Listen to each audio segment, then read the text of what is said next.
came back to work for Penta in 1988, and one of the first assignments I had was getting ready for a project that they call US 91, which is interfacing a lot of the European product into American-made product and to American-made assembly. And one of the requirements was to automate the assembly line. Well, we have been using a push system. It's a manual system. The people build their engines, work in stations, and they manually push the engine from station to station.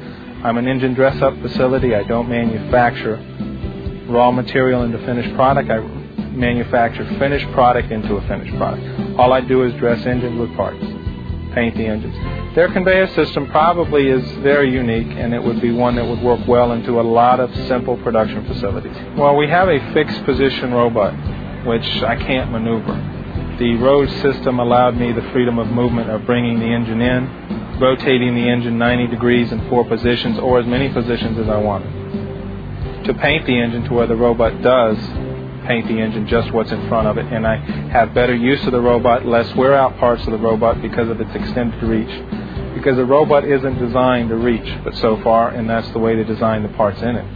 So when you do restrict that, you are getting better utilization out of your robot and reducing wear costs.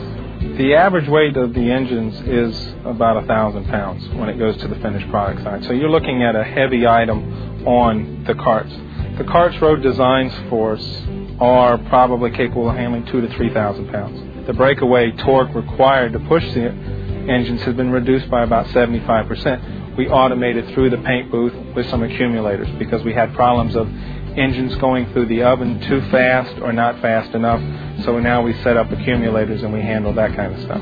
So we started out with this downdraft spray booth. I don't have to have a pit, which means as expansion comes around, I can move this spray booth around anywhere I want it to be on the line. The second thing we put in was the conveyor systems. The conveyor system can be built onto and modified very easily. It's like building with an erector set.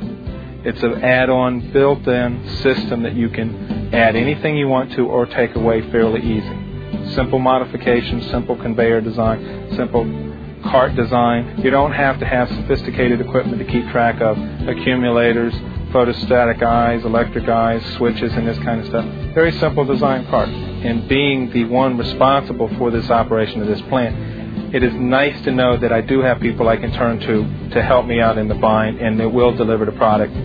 Simple system, low cost, easy to maintain. There's such a complete group of people that I don't have to shop. Therefore, it's a nice situation to be in that the equipment in the plant belongs to one person. They're responsible, their warranties and their conditions are met. I don't have a problem.